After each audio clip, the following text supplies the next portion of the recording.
Long live SADTU, long live! Thank you, Comrade President. That's the real authority of SADTU. I had no authority. Comrade Deputy President, Comrade Mabuto Kele, thank you very much for giving us this time to share our thoughts with our mighty union, our teachers' union, SADTU. Let me extend greetings to our President, Comrade Mapaila, and General Secretary, President Dr. Mokoena Maluleke, one of our own. The entire members of the NOBs and former leaders of SADTU present here, including all of you guests and delegates of SADTU, plus the student leadership of SADTU. Comrade Dube, I give you my hat. Great respect, keep it up. And you are collective. I'm very much inspired. No mabangang bulala, they can't kill the seeds of the revolution in this country. It's deep. Siyabonga SADTU for pulling this together. No pala. Sibonga kakhulu. Let me greet the leadership of the ANC, led by Comrade Paul Mashatile, the Deputy President, who addressed us here, and all the ANC delegates. And greet President Zingiswa Losi and Comrade Solipetwe, General Secretary and President of COSATU, and all leaders of COSATU present here, including COSATU affiliates. And the leadership of the SACP, led here by Comrade Matala Masuku, and other members of our CC, and all party cadres present here. In the leadership of SANCO, and indeed of our student chapter, and the rest of the broad alliance formations, our international guests and local guests, especially our guests who are from the international level, particularly from the front line of war and the genocidal war and attack by apartheid Israel on the people of Palestine. We give them special ovation, our comrades from Palestine. They come from a war situation to bring solidarity to this Congress.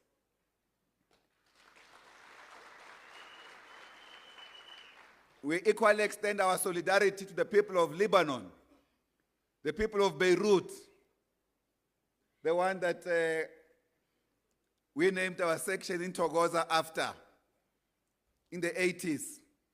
They are being attacked relentlessly by this stooge state of Israel, but is acting on the instructions of the Americans. And indeed, let me recognize my dear old friend present here, Comrade President. I know he has no protocol here. Malombo Shkwambana. We took an oath underground. When I was in the party underground work, I worked with him. He was also my teacher. I recognize him. He has crossed the floor, he has committed class suicide. He's on the other side. But I recognize his efforts during the most difficult time. Comrade Malombo, you are recognized, and all other comrades that are present here. Comrade President, this Congress takes place under a very crucial theme. Just to emphasize it, that beyond the importance of foundational learning in our education system, as well as functional skills, we want to add conceptual skills. And above all, we want to make it essential that education in our country, as led by SADTU, must rupture the exploitative capitalist system. It must destroy capitalism from inside and destroy the neoliberal articulation of education, when education it's meant to serve the rich, not society. And for the working class, we are very proud of you, comrade, that you include in your theme, revolutionary professionals. This is extremely important. And equally, when we talk about inclusive and sustainable economic growth, it's not the same as the one propagated by bourgeois institutions that are dominating the world economy today. That is the imperialist forces. They dominate this institution in order to maintain and deepen the exploitative nature of capitalism and to sustain the paradigm maintenance of capitalism. It is in this context that we understand your inclusive and sustainable economic growth. It's about saving the economy from the minority that are dominant today and including everybody in the economy, the exploited majority of our people. But capitalism, when it talks about inclusion, it wants to exploit all of us. That is why this system has to be demolished completely, especially in our country. We want to say, comrades, capitalism only survives from disparity in income distribution, from expropriation of production of work by labor. And under the capitalist system, workers are exploited continuously in order to sustain a capitalist economic growth. We don't need a capitalist economic growth.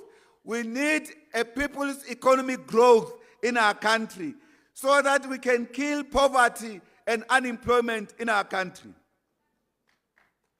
Our stock exchange, it's full of trillions of money, and yet our people are living in difficult conditions with no food. Majority of them sleep in hunger. Whereas the rich, every single day, most of them are dying from overeating. It is therefore, comrade, reasonable that we should expect this Congress of SADTU to qualitatively talk about the pursuit of a socialist society as your theme states and challenge the dominant capitalism of today, which is neoliberalism, and its notions. One of the fundamental problems of neoliberalism today, neoliberalism is modern capitalism. Neoliberalism's main task, or the modern capitalist duty today, is to appropriate the power of the public sector, the power of the state, so that all social services, all services that are provided by the state are provided by corporations who are unaccountable to the people, who also commodify the services that everyone must have access to. That is why we must confront and defeat capitalism in our country. You can have the richest country in the world, the United States, just counting only its debt. It has 35 trillion US dollars in debt of its budget. The African continent as a whole combined, the GDP is less than 5 trillion US dollars. There in that country, beyond that debt plus its 21 trillion economic budget, they still cannot end poverty because this money is concentrated in the hands of the minority few who do not want to share with society. We even have one chap there who was born in this country, Elon Musk. Is one of the richest guys in the world. Is worth more than 50 African countries combined. They say he's possibly going to be the first trillionaire in the next 10 years. What are you going to do to be a trillionaire with such kind of money when the people are suffering worldwide? This is the problem of capitalism. Therefore, this system has to be removed. We have seen the high crisis levels of poverty in our society. as well as inequality. Comrade President, you gave a wonderful speech here today. I said to the General Secretary, they must make your speech available for reprint in our own publications. In your speech, Comrade President, you analyzed extensively the conditions that the liberation movement found itself today after the recent elections. I want to summarize what you said in one sentence. The problem is neoliberalism. You can't give people more capitalism in order to solve their problems. Capitalism lives on the misery of the majority. It doesn't resolve their problems.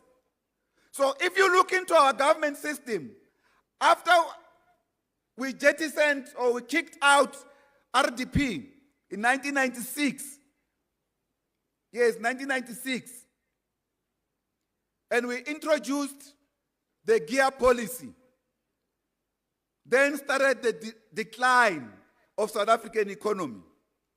Any other policy that we implemented thereafter has never improved the living conditions of the majority. It has almost been winding back the achievements of the liberation movement, the many social achievements that we have made that Comrade Zingiso was talking about. Whereas in education, in housing, in electrification and water provision and everything else. The crisis we have in ESCOM starts from that time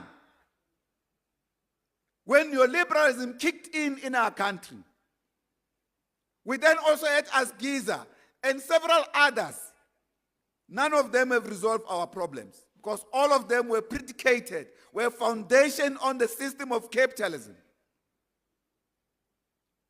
Capitalism thrives on inequality. So for us to move forward, for us to turn a page, to turn a corner, we need to do away with neoliberalism in our country. We need to start first by taking over the control of monetary policy, that is money policy. How do you have money policy that says the government has no money and yet you are the producer of money? Because the US says so. They say you must peg this money with gold. The US stopped pegging of money with gold in 1972, way back. But they still insist that we must do so today. Therefore, you can never have a monetary policy that can tackle the crisis in education. You know, during COVID, President Mugwena Maluleke of Education International, congratulations, good achievement.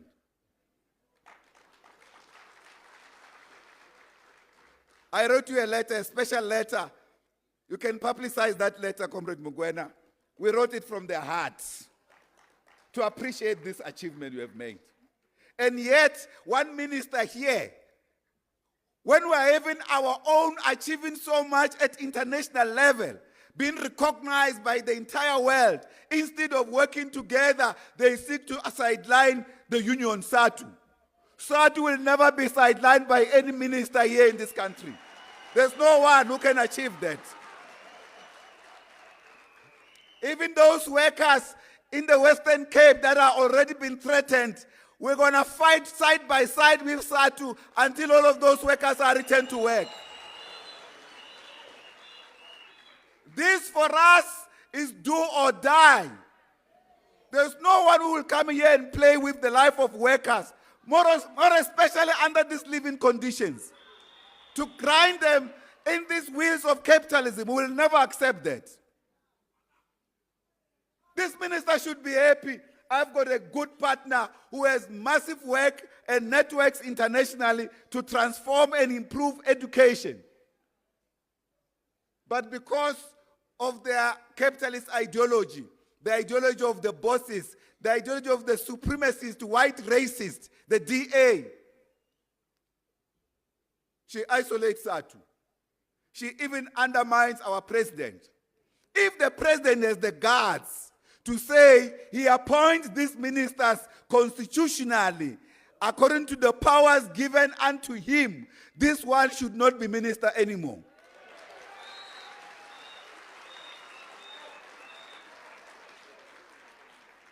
You cannot have a minister so defiant and yet she keeps the office. On what basis?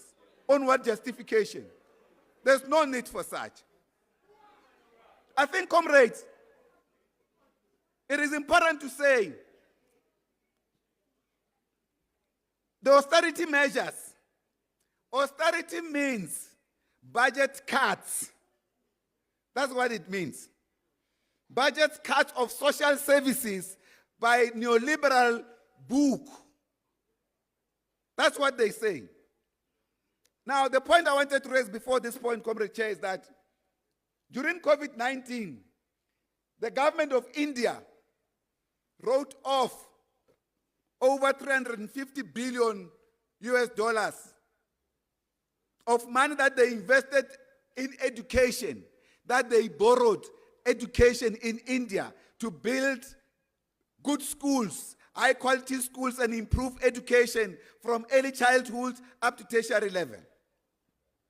The government is able to write this thing off. Here, we continue to cry about a backlog of infrastructure in African communities, in poor communities, in rural areas. The Reserve Bank, that is the custodian of our monetary policy, doesn't care about what happens in those areas. They are waiting for instruction from the IMF and the World Bank.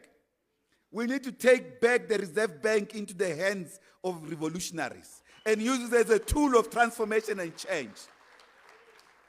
It's the same as the fiscal policy, which is the budget policy. We have a minister that doesn't care about the well-being of the working class. Atmara, when he concedes to some demands of the working class, at ngiyabazama, asifuna ukuzanywa. We want appropriate allocation of funds to the public sector and to strengthen the public sector. And workers must be properly paid in the public sector. And for that matter, when he makes these remarks, it's just after when government had come from reneging on an agreement with the public sector workers. During the most difficult time, during the period of COVID-19, you are just demonstrating here many of our comrades that we lost who were on the front line like you teachers. We sent all our children to you with their illnesses every single day, endangering your lives. You stood firm.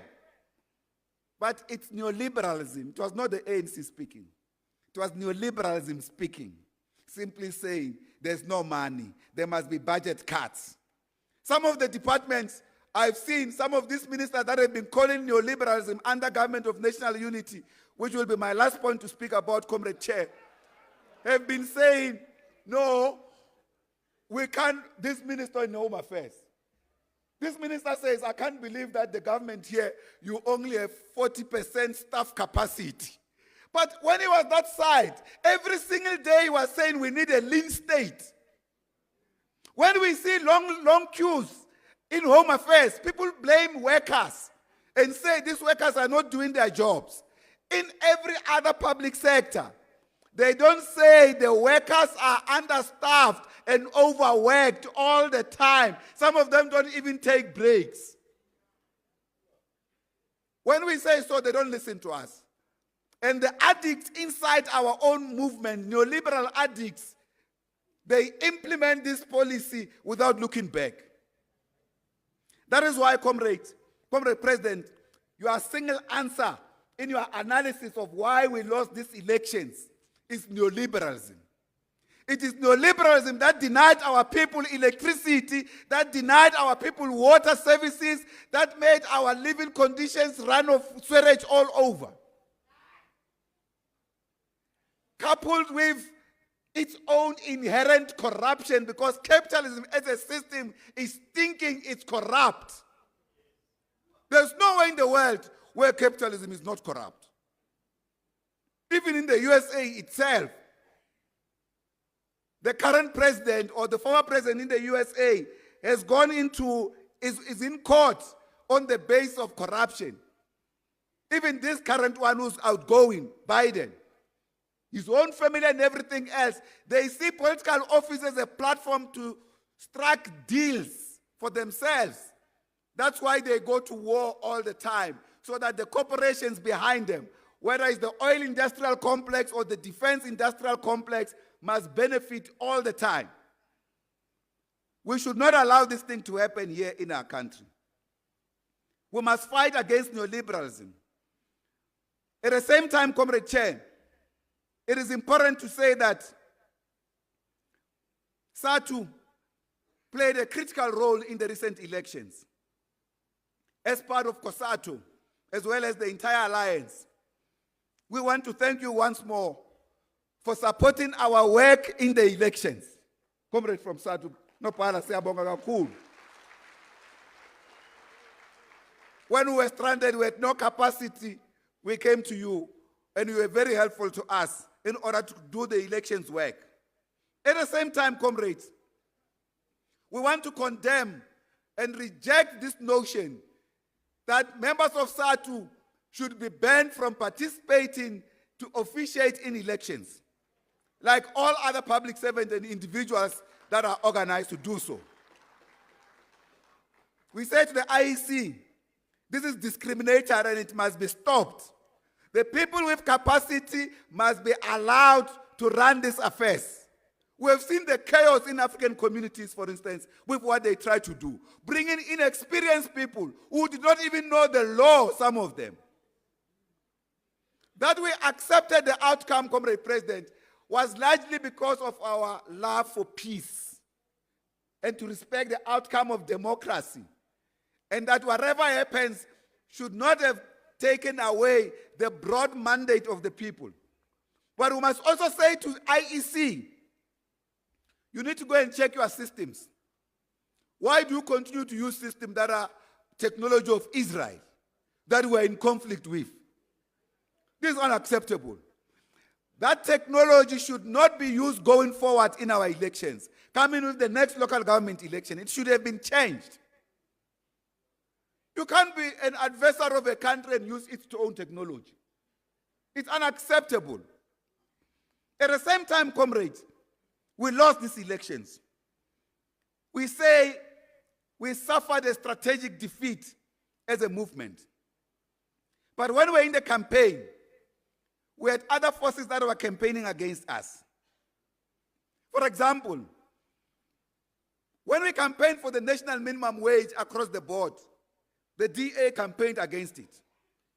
When we campaigned for the national health insurance, the DA campaigned against it. When we campaigned for the transformation content of education, leading to what we call the Bella Bill, the DA campaigned against it. On the contrary, they campaigned for privatization of education. That is why, on the day we convened the May Day, the DA marched to COSATU House, the headquarters of COSATU. Yabona, President, basitelela kabi laba bantu. Ubona ukuthi ngempela ubulungu bubuyile.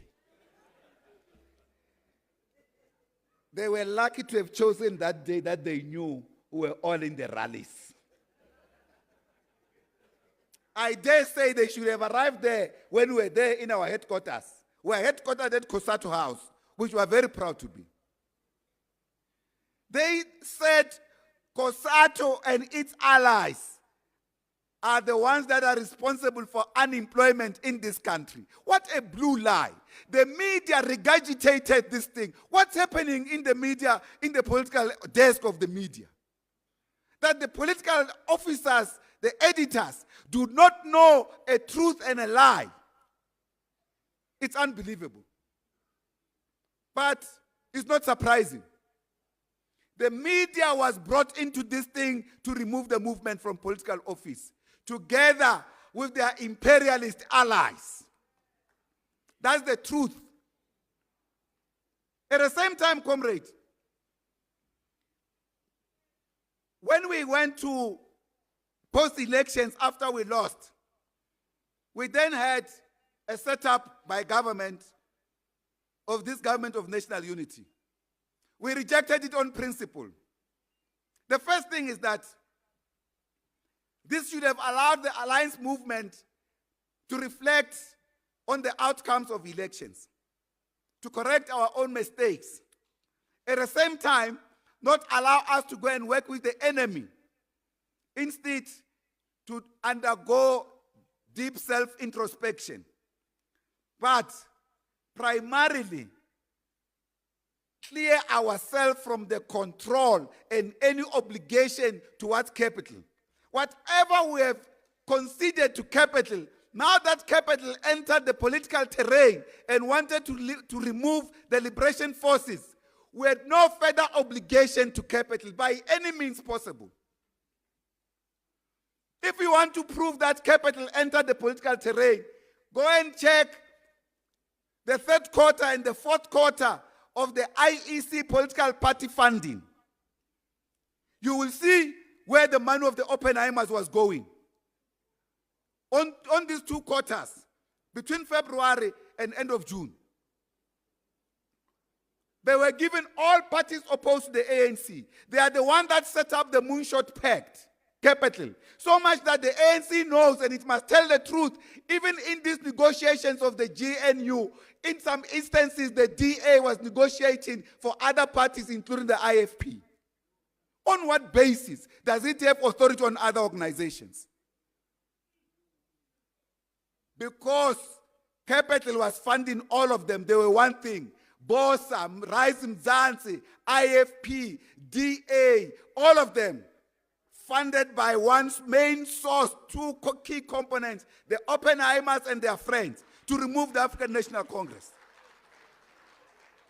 Why do we allow them to continue to keep our minds?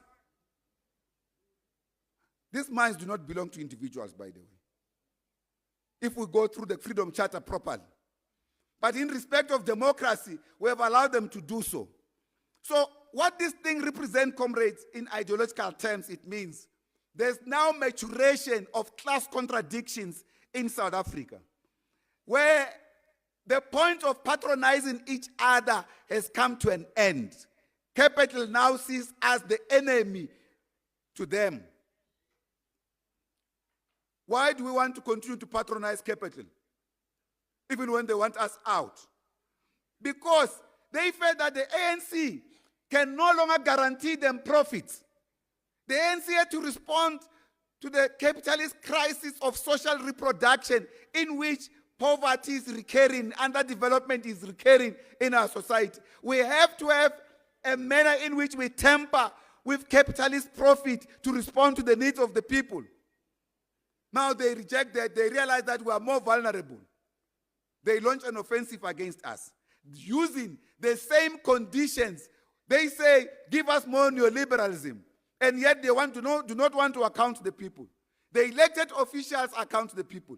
The biggest lesson for us is that we must never hand over public power to private entities that are not accountable to the people. This strategic setback, comrades, was also a point in which the GNU now, we can tell you, it's a rightward shift of policy. I hear the Deputy President being optimistic today that perhaps the ANC will never be defeated in this GNU. We want to take his word together with the President. Because for as long as the primary policy of the GNU is neoliberal capitalism, there's no way in which it's going to improve the lives of the people. It's going to still regurgitate on the same step until the ANC is incapacitated to respond and fully be trusted by the people of this country. It is therefore categorically clear that the GNU will sustain the status quo, and the GNU, it's a political choice, it's an ideological choice of the neoliberal group inside our movement, and it was not a collective decision. COSATU and the SACP did not agree to this. No one should impose this thing on us. we never agree to this. If we say we never agree to this, it doesn't mean that we do not say the GNU is a reality. These are two different things, but we never agree to this. The two of us. Your federation and the Communist Party never agreed to this. We are dealing with it as a reality now. Of course, we are having an alliance meeting to sort out this particular problem. It is in this regard, Comrade Chairperson, that South Africa, if we don't resolve this problem of the GNU quite soon, we will now join the international crisis of wealth capitalism, in which when the wealth capitalist system is disintegrating, we are the ones that are coming to rebuild it when it is disintegrating. Even the capitalist powers that introduced neoliberalism in the early 70s, the USA and America, they have long forgotten this thing. They are building public entities.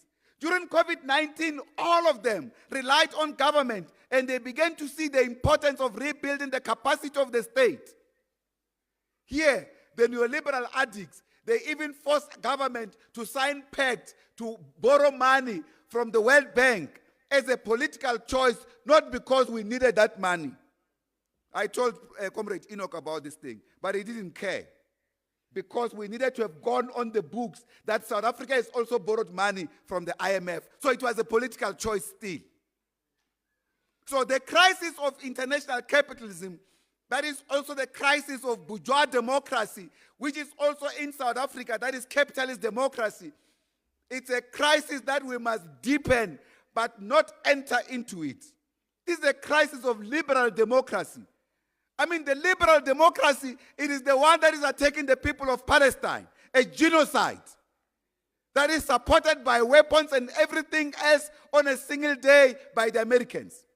The war in Ukraine is a continuation of the same crisis of bourgeois democracy, liberal democracy today.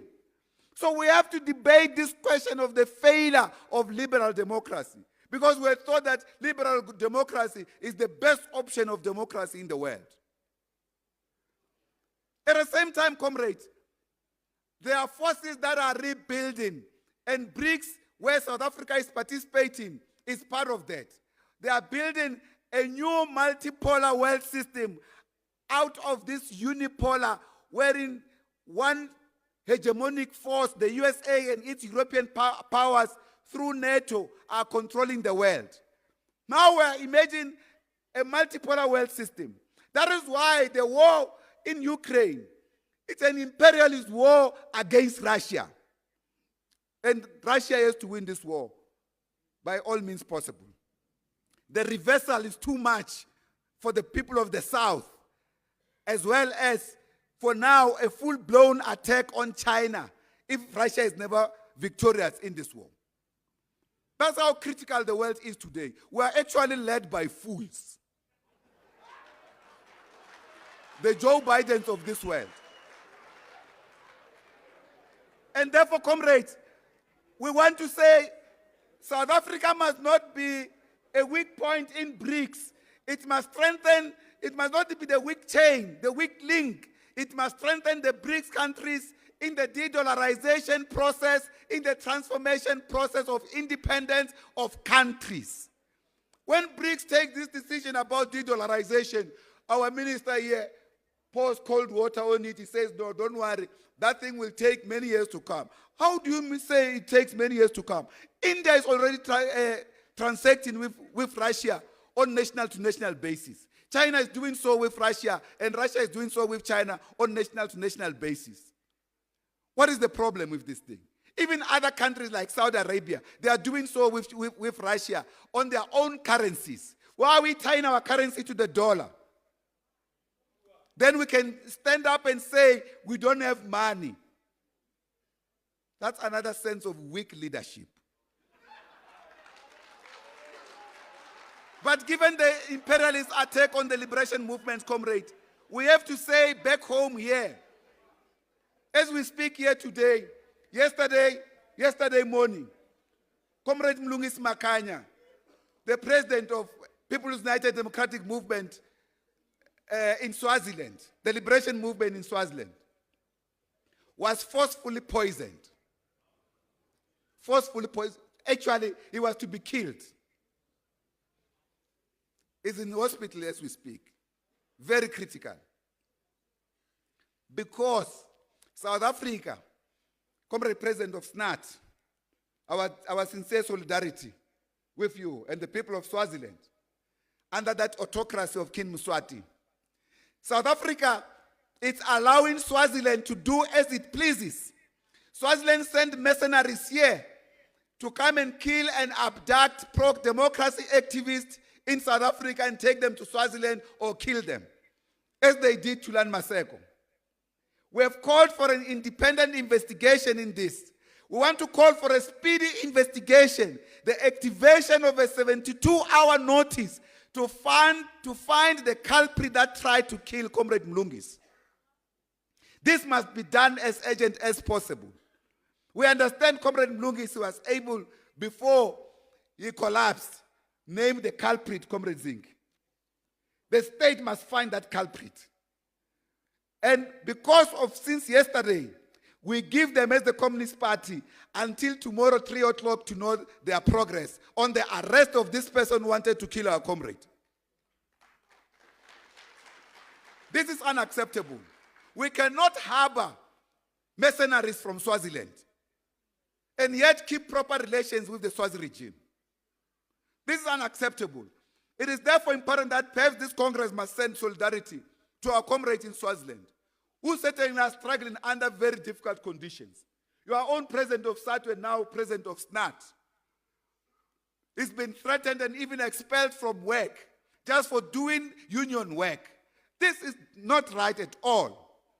So any collaboration with such countries must be stopped, or we embark on solidarity action, solidarity strike as the unions. In this regard, comrades, we are looking forward to work with you on practical level on the campaigns to defend the implementation of the Bella Bill, the Bella Act, to implement it across the board, to fight alongside you against austerity, for better pay for teachers, for educators, for better working conditions across the board. And indeed, comrades, for building an ideological workplace of the development of ideas in the teaching profession against the system of capitalism. It is in this regard that this Congress must reject with the contempt that it deserves neoliberal capitalism and austerity measures and sharpen class contradictions. Because without sharpening class contradictions with capital, which is neoliberalism, we will never be able to bring back the National Democratic Revolution on track. With this government of national unity is the full derailment of the National Democratic Revolution. The National Democratic Revolution in content is anti-imperialist. Anti-imperialism means anti-capitalism. Now, these things don't go side by side. We want to wish this Congress great success and SADTU great success, as well as in making sure that you can advance the interests of the National Democratic Revolution, not against them. We had a meeting with COSATU in a joint school where we sharpened our discussions about this moment. One of the things that will be discussed between our two structures is what to do with today. In other words, what to do practically when forces of oppression, our own exploiters, those who have stolen our land and our wealth, are now literally confident to kick us out of office, albeit in the name of democracy. That's the critical question on the table. This question is related with what we do with the reconfiguration of the alliance, to the extent that it has been reneged upon by our ally, the African National Congress. We shared with the comrades there, I wish it will be possible to share this thing, Comrade President. A discussion document, not a discussion document, a final document on the reconfiguration of the alliance, adopted by the Alliance Political Council in November 2019. This document was supposed to be implemented across our structures. The then Secretary General of the ANC, Ace Magashule, then said, no, let's allow this regulation, this document to go to the NGC structures of the ANC, to the NGC so that it can go through the structures of the ANC. That's the last time the ANC ever spoke about reconfiguration of the alliance. That document is very clear. Now, last year they came with some document called the renewal of the alliance, the renewal of the movement, completely deviating from the framework that took us a long time. In that framework, we developed from our Congress resolution, we developed a discussion document. COSATU developed a discussion document. The ANC developed a discussion document. SANCO made representation to the alliance verbally after its NEC meeting. We then developed a response document to the ANC document. And finally, we had a joint document of the alliance. That document must be implemented. Without the implementation of that document, comrade, the future of the alliance is in crisis. It's in crisis because the ANC can go away unilaterally and enter into deals with the class enemy of the alliance component, like they did in the GNU. And they will expect us to follow into that particular framework. It is in this regard that this question must also be properly debated and discussed. And let me assure you, comrades, if it comes to a question where it needs the role of the party, we do not wish at any point in time to destroy the alliance or to weaken any of our movement components. At the same time, it's important to say we are not afraid to stand on our own to confront neoliberal capitalism and those who have sold out the National Democratic Revolution. That point must never come. We are clear, and we think the only way, in the absence of the reaffirmation of the reconfiguration of the alliance by the ANC, that there's renege on this, not all of us, the ANC, is a consequence that now they even respect all non-entity political parties, including this party of the PA. They have more respect that party than they have to its or to their own allies. They listen more to the DA than they listen to its allies. For instance, we can put it on the table here. We did discuss cabinet. We rejected this minister taking over education. We were not listened to because the deal was made. The DA stayed and said they bargained hard.